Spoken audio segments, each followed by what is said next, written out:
Hello my lovely students.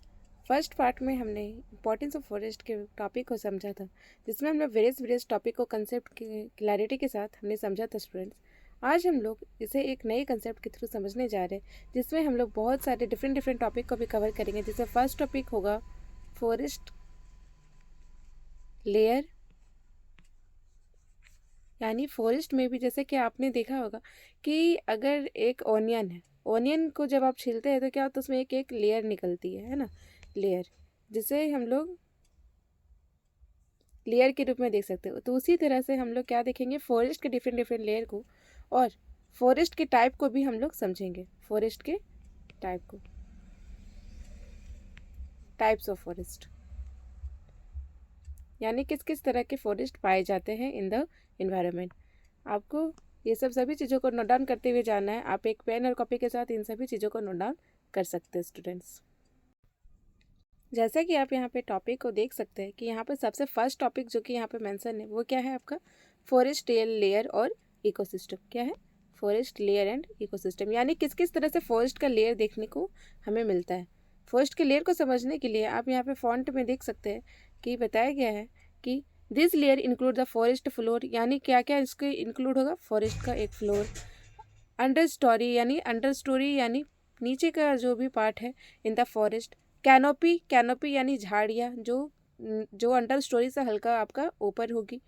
फिर emergent layer, यानी जो लेयर पेड़ के रूप में इमर्ज हो रही है।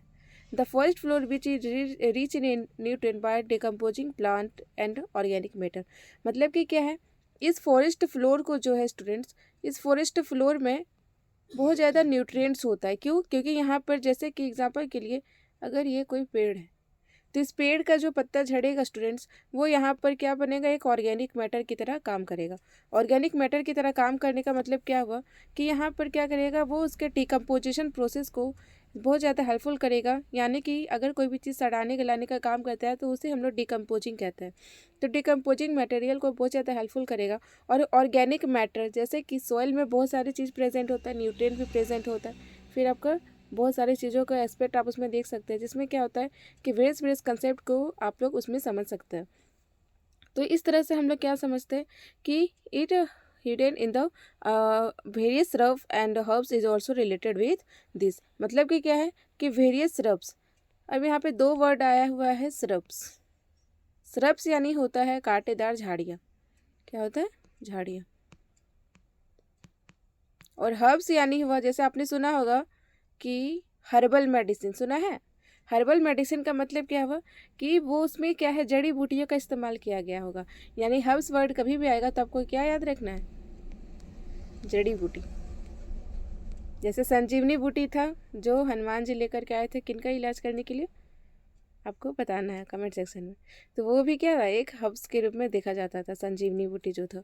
तो उसी तरह से हम लोग समझ सकते हैं कि इसमें क्या होता है, डिफरेंट लेयर आप देख सकते हैं। This layer teeming with life and offering food with the teeming offering food and shelter to a variety of bird. मतलब कि क्या है, किसमें आपको क्या मिल जाएगा, शेल्टर का मतलब होता है यहाँ पर एक जो वर्ड शेल्टर, इसका मतलब हुआ घर। क्या हुआ? घर।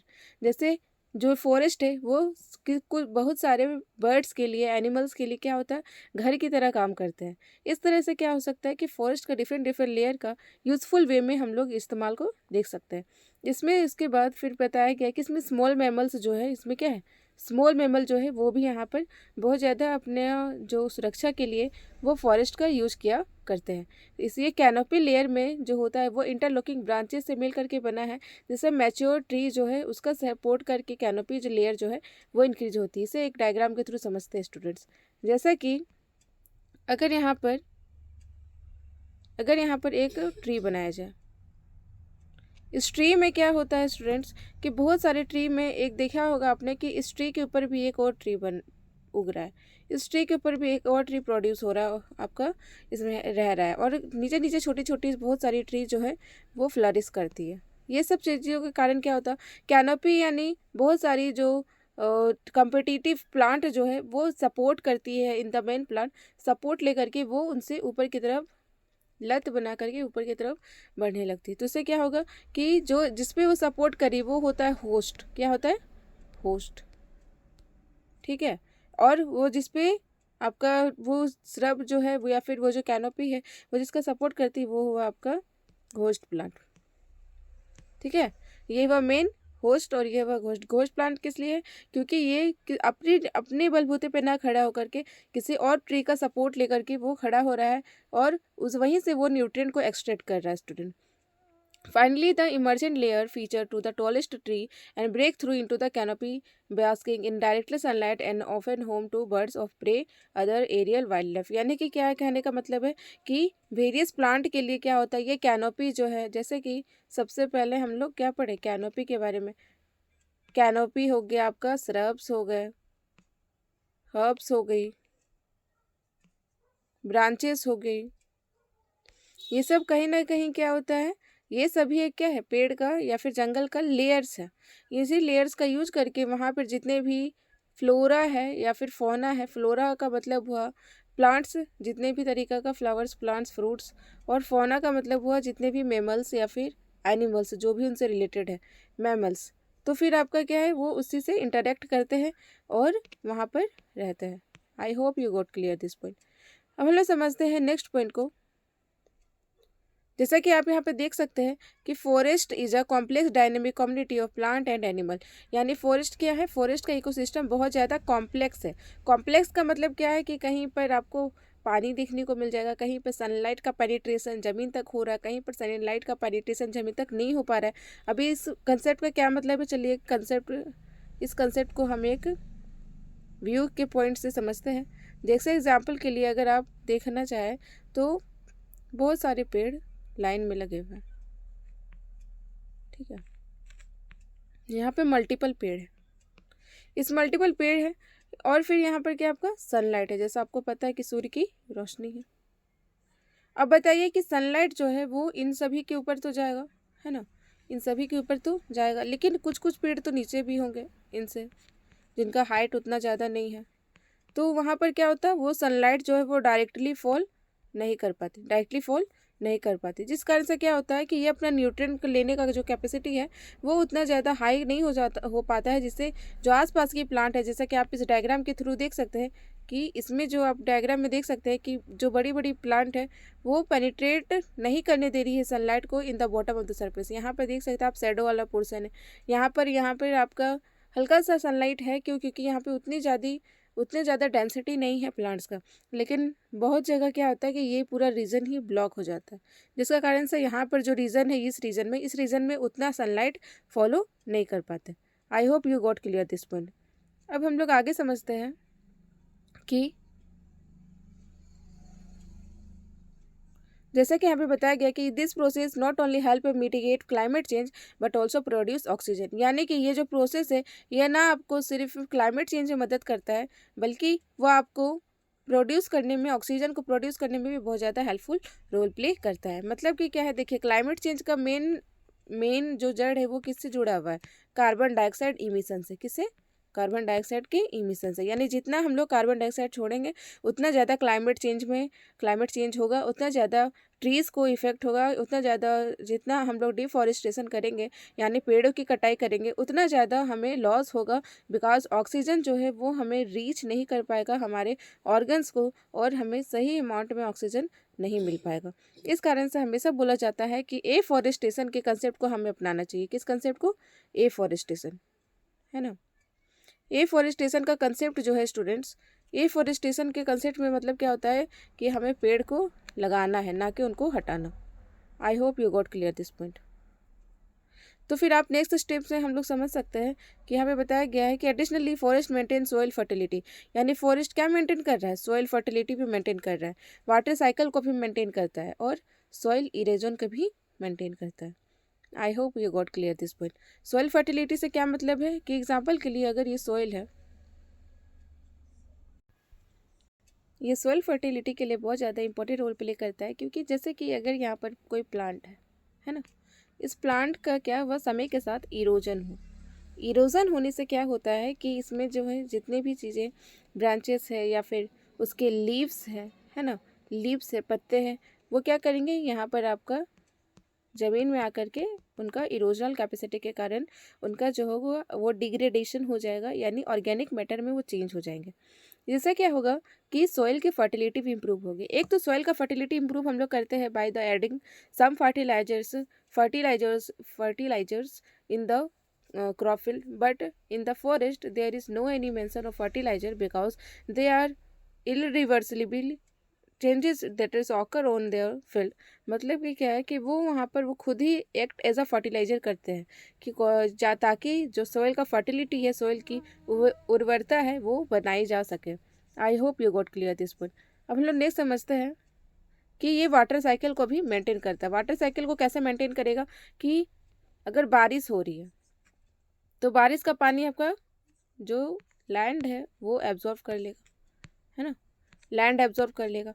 लैंड एब्जॉर्ब करने से क्या होता है कि इससे सॉइल का इरोजन कम होता है। जैसे कि आप एग्जांपल के लिए समझिए कि कभी भी अगर आप झाड़ू लगा रहे होते हैं तो हमेशा बोला जाता है कि धूल ना उड़े, इस कारण से आप पानी का छिड़काव करिए। पानी का छिड़काव करने से धूल जो है वो बैठ जाती है और सॉइल जो इरोड होता है वो नहीं हो पाएगा, है ना, क्योंकि उसका जो इरोजनल कैपेसिटी है वो रिड्यूस हो जाता है।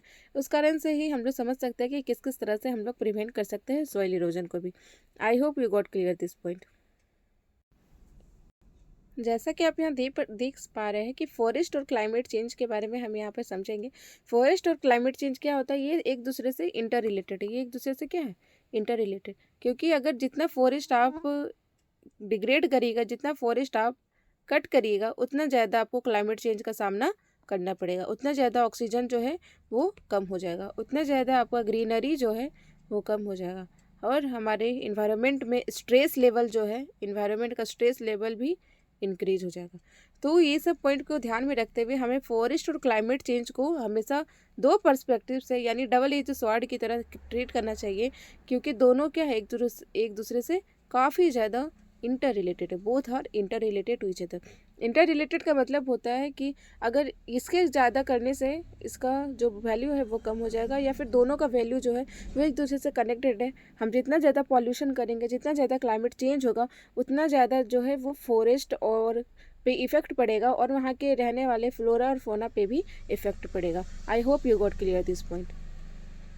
चलिए हम लोग समझते हैं नेक्स्ट कंसेप्ट कि किस किस तरह से जो है वो इस सब चीज़ों को देखा जा सकता है। सबसे पहले आप यहाँ देख सकते हैं कि कार्बन डाइऑक्साइड को स्टोर करने के लिए ये जो है फॉरेस्ट जो है वो बहुत ज़्यादा इंपॉर्टेंट रोल प्ले करते हैं। ऐसा कैसे है कि अगर एग्जाम्पल के लिए बहुत सारा फॉरेस्ट है ना, आपने देखा होगा कि सड़क के किनारे बहुत सारा पेड़ को लगाया जाता है। क्यों, आप बता सकते हैं? अगर आपको पता है then let me know in the comment section below.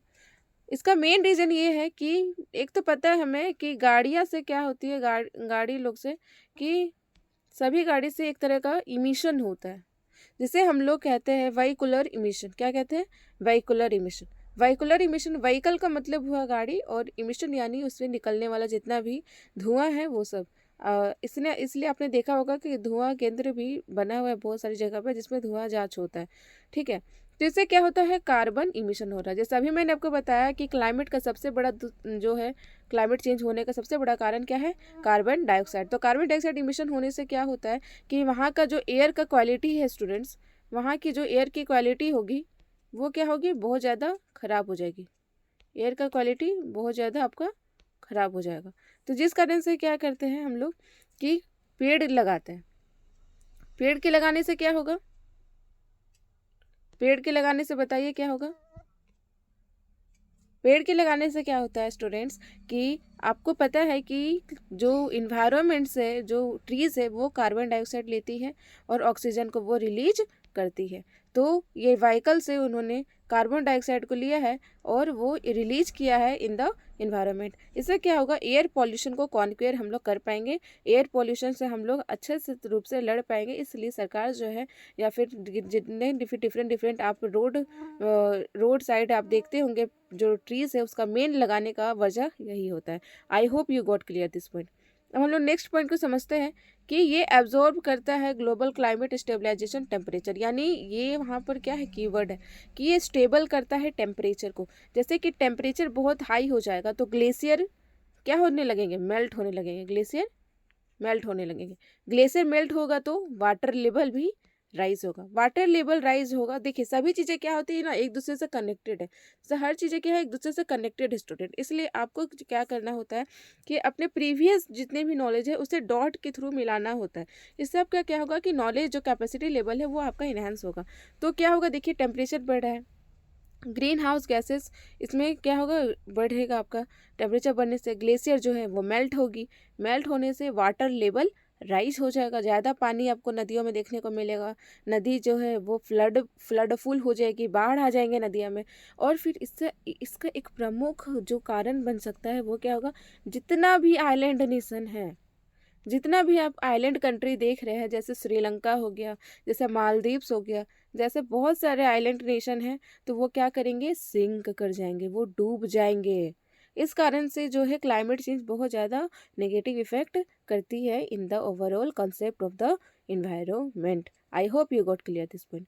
हम लोग नेक्स्ट पॉइंट को समझते हैं कि क्लाइमेट चेंज को थ्रेटन फॉरेस्ट करता है और राइज करता है टेम्परेचर को, और अल्टर करते हैं precipitation and extreme weather event को। यानी क्लाइमेट चेंज अगर होगा, अगर क्लाइमेट चेंज हुआ तो उससे क्या क्या हमें तकलीफ होगी, क्लाइमेट चेंज के होने से हमें थ्रेटन होगा, यानी बहुत ज़्यादा मुश्किल का सामना करना पड़ेगा, क्योंकि टेम्परेचर क्या हो जाएगा, राइज, जैसा भी मैंने बोला टेम्परेचर राइज हो जाएगा, है ना। अल्टर्ड करेगा प्रेसिपिटेशन, अल्टर्ड प्रेसिपिटेशन का मतलब हुआ, प्रेसिपिटेशन का मतलब मैंने आपको बताया है कि ये क्या होता है, एक form of falling geographical phenomena. मतलब कहने का मतलब क्या है कि प्रेसिपिटेशन जो है, यानी यहाँ पर आप बारिश से समझ लीजिए, बारिश जो है प्रेसिपिटेशन का वन ऑफ द एग्जांपल है। वैसे प्रेसिपिटेशन में बहुत सारे एग्जांपल आते हैं, जिसमें हेल स्टॉर्म है, ड्यू है, लेकिन अब बारिश को, रेनफॉल को आप एक एग्जाम्पल मान सकते हैं। तो क्या होगा, अगर क्लाइमेट चेंज है होगा तो फिर क्या होंगे, डस्ट पार्टिकल जो है वो बहुत ज़्यादा आपका इन्वायरमेंट में मिल जाएगा। इन्वायरमेंट में डस्ट पार्टिकल के मिलने से ही तो क्लाउड का फॉर्मेशन होता है। हाइग्रोस्कोपिक न्यूक्लाई इसे कहते हैं, क्या कहते हैं, हाइग्रोस्कोपिक न्यूक्लाई। हाइग्रोस्कोपिक न्यूक्लाई के होने से क्या होता है कि आपको क्या होगा, बादल का फॉर्मेशन होगा, और बादल जितना होंगे बारिश उतनी हो जाएगी। आई hope you got clear this point students. तो अब हम लोग समझते हैं नेक्स्ट पॉइंट को, जिसका मतलब है यहाँ पे बताया गया है कि this changes can cause forest degradation. इसी के कारण क्या होगा, फॉरेस्ट की डिग्रेडेशन, यानी फॉरेस्ट जो है वो पूर्ण रूप से खराब होना स्टार्ट हो जाएगा। लॉस ऑफ बायोडाइवर्सिटी, यानी हम लोग वहाँ की बायोडाइवर्सिटी, जैसे कि फ्लोरा, जैसे फोना, जैसे कि वहाँ पर रहने वाले एनिमल्स, वहाँ पर रहने वाले जितने जीव जंतु है, सबका जो लाइफ है वो खतरे में हो जाएगा। इसलिए आपने देखा होगा कि जो किड्स वाला जितना भी बुक होता है स्टूडेंट, उसमें एक दो जो होता है वो पोएम दिया होता है, जिसमें फॉरेस्ट फायर से रिलेटेड या फिर इन्वायरमेंट को बचाने से रिलेटेड बहुत सारे कंसेप्ट में बताया गया है। क्योंकि एक मोरलिटी होता है स्टूडेंट्स हमारे ह्यूमन बींग का, कि हम लोग जो अपने आसपास जो हमें नेचर ने प्रोवाइड किया है उस सभी चीज़ों का हम सम्मान करें और उसका अच्छा से यूज़फुल करें, ताकि वो सस्टेनेबल वे में यूज हो सके। आई hope you got clear this point. Increase करेगा वल्नरेबल चीज़ को। वल्नरेबिलिटी का मतलब होता है कि ऐसी चीज़ें या फिर ऐसी जो स्टेज जिसमें बहुत सारे मेमल्स या फिर प्लांट के स्पीसीज जो है वो ख़त्म होने की कगार पर आने लगे। ठीक है, आई hope you got clear this point. चलिए अब हम लोग नेक्स्ट पॉइंट समझते हैं, deforestation and forest degradation release stored carbon worsening the green house के इफेक्ट। यानी कि अगर पेड़ों की कटाई ज़्यादा करेंगे, आपको तो वे सब बात पता है कि पेड़ों की कटाई जितनी ज़्यादा होगी उतना ज़्यादा कार्बन इमिशन होगा, उतना ज़्यादा ऑक्सीजन को वहाँ पर रहने में तकलीफ होगी, या फिर ऑक्सीजन वहाँ पे जनरेट नहीं हो पाएगा स्टूडेंट्स। इसी कारण से बोला जाता है कि हमें डिफॉरेस्टेशन ही, हमें अफॉरेस्टेशन अपनाना चाहिए। अफॉरेस्टेशन होने से क्या होता है कि हम लोग डिफरेंट तरीका का पेड़ लगाएंगे और वहाँ पर जितने भी तरीका का लॉसेस है उसे कॉन्क्वेयर करेंगे। आई hope you got clear. Forest degradation release करता है कार्बन को, जैसा कि अभी मैंने आपको बताया कि फॉरेस्ट डिग्रेडेशन से क्या होगा, कार्बन रिलीज होगा, और ये वार्सनिंग कर देगा in the green house effect. यानी ये ग्रीन हाउस इफेक्ट तो एक हो रहा है, ऊपर से डिफॉरेस्टेशन अगर आप कर देते हैं तो फिर क्या होगा, ये कंडीशन को और ज़्यादा बद से बदतर कर देगा। वार्सनिंग का मतलब वही हुआ, ठीक है, बैड वर्स्ट आपने सुना होगा वर्ब है, तो वो आपका बद से बदतर कर देगा। इस कारण से हमें डिफॉरेस्टेशन को नेगलेक्ट करके अफॉरेस्टेशन को अपनाना चाहिए। आई hope you got clear. If anyone have any doubt, then let me know in the comment section below. Sustainable forest management में हम लोग समझेंगे, जैसा कि अभी मैंने बताया कि अगर हम लोग कोई चीज़ का यूज़ कर रहे हैं तो हमारे आने वाली जनरेशन भी उस चीज़ों का यूज़ कर सके, इसलिए हमें हर चीज़ को सस्टेनेबल वे में यूज करना चाहिए। अब हम लोग समझते हैं नेक्स्ट कंसेप्ट जो कि रिलेटेड है फॉरेस्ट और वाइल्ड लाइफ से। फॉरेस्ट और वाइल्ड लाइफ में क्या क्या इंपॉर्टेंट रोल प्ले होगा वो सभी चीज़ें हम समझते हैं। Despite there ecological importance, forest and wild life significant threat from human activities and deforestation. यानी कि जितना भी इकोलॉजिकल इंपॉर्टेंस हम लोग देख लें और फॉरेस्ट के बारे में, वाइल्ड लाइफ के बारे में, लेकिन वो कुछ कुछ तरीका का सिग्निफिकेंट थ्रेट यानी खतरा जो है वो देखने को मिलता है हमें ह्यूमन एक्टिविटीज़ के कारण और डिफॉरेस्टेशन के कारण। यानी हम लोग की ही कहीं ना कहीं इसमें गलती है, जिस कारण से क्या होता है कि डिफॉरेस्टेशन हो रहा है या फिर क्लाइमेट चेंज जैसे एस्पेक्ट को हम लोग देख रहे हैं। हम लोग समझते हैं इन सभी कंसेप्ट को एक एक करके। जैसे कि आपने यहाँ पर देख सकते हैं कि many animals such as predator and consumer affect. अब यहाँ पर एक वर्ड आया है प्रीडेटर और कंज्यूमर। मैं इसे आपको एक ब्रॉड वे में समझाना चाहूँगी। जैसे कि प्रीडेटर का मतलब होता है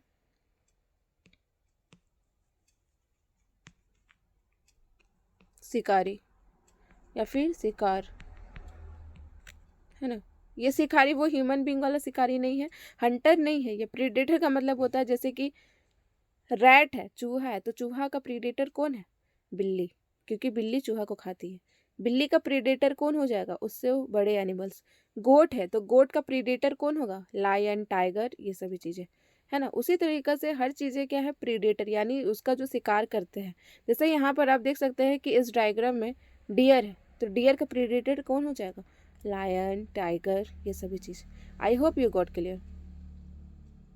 अब हम लोग समझते हैं various human dependency on the forest, यानी ह्यूमन क्या किस किस तरीके से डिपेंड है फॉरेस्ट में। जैसा अगर हम लोग देख सकते हैं कि डेली, यहाँ पे 3 वे में हम लोग बांटे हैं। डेली वे में, फैक्ट्रीज वे में। डेली को हम लोग समझ सकते हैं डोमेस्टिक से भी। डेली को अगर एक और नाम लिखना चाहूँ तो ये क्या होगा? Domestic, domestic use of the forest. Next क्या है? फैक्ट्री किस किस तरीका यूज कर रहे हैं, और अदर, यानी और भी क्या यूज हो सकता है forest in our day to day life. जैसा कि आप यहाँ पर देख सकते हैं कि डेली यूज में यहाँ पर बहुत सारी चीज़ों को हम लोग यहाँ पर पढ़ने वाले हैं, जिसमें से आपका सबसे फर्स्ट आपका पॉइंट है, जिसे हम लोग डोमेस्टिक भी कहते हैं, वो है वुड, यानी लकड़ी। लकड़ी जो है हम लोग यूज करते हैं किस किस तरह के लिए। जैसे कि लकड़ी का यूज देखा होगा कि बर्तन भी लकड़ी का बनता है, बहुत सारी चीज़ें जो कि डेकोरेटिव है वो भी लकड़ी का बनते हैं। या फिर लकड़ी का कमाड़ी देखा होगा, यानी दरवाजा, वो भी आपका लकड़ी का होता है। विंडो आपने देखा होगा। तो ये सभी चीज़ें क्या है? वुड का, यानी नेचर का ही हमने यूज किया है, फॉरेस्ट का ही यूज किया है। तो इस तरह से हम लोग समझ सकते हैं कि फॉरेस्ट जो है वो बहुत ज़्यादा इंपॉर्टेंट रोल प्ले करता है हमारे डे टू डे लाइफ में। नेक्स्ट क्या है? फ्यूल। फ्यूल यानी ईंधन। ईंधन के रूप में भी हम लोग फॉरेस्ट का यूज करते हैं। जैसे कि अभी आपने सुना होगा कि बायोगैस, बायो फर्टिलाइजर या फिर ऑर्गेनिक मैटर से यूज करके हम लोग बहुत सारे कंसेप्ट को बना रहे हैं। शुगर केन का यूज करके हम लोग जो है वो बना रहे हैं, फ्यूल बना रहे हैं, बायोफ्यूल बना रहे हैं। तो ये सभी चीज़ें हमें फ्यूल के रूप में, ईंधन के रूप में ही मिलती है। जैसे वुड भी जो है वो अपने आप में ही ईंधन का एक स्रोत है। फिर क्या है? फ्रूट्स। फ्रूट्स यानी जितने भी फ्रूट्स, वेजिटेबल्स आपको मिल रहे हैं वो भी आपके डोमेस्टिक पर्पस में यूज होने वाले वस्तु में आते हैं। फैक्ट्रीज में क्या क्या यूज होता है? रॉ मटेरियल, यानी कच्चा पदार्थ के रूप में होता है। जैसे कि वुड लिया, वुड को ले करके फिर हमने उसे एक चेयर बना दी, उससे सोफ़ा सेट बना दिया, तो वो फैक्ट्री का के लिए वो क्या हो गया? एक रॉ मटेरियल के लिए यूज हो गया। हर्ब्स लिया, यानी दवाइयाँ ली और उससे दवाई बना दी, मतलब जड़ी बूटी ली और उससे मेडिसिन, दवाइयाँ तैयार कर दी, तो वो भी आपका रॉ मटेरियल हो गया। फर्नीचर तो अभी मैंने आपको बताया, medicine. I hope you got this point. Other में क्या क्या देख सकते हैं? फूडर। फूडर का मतलब होता है चारा। क्या हुआ? चारा।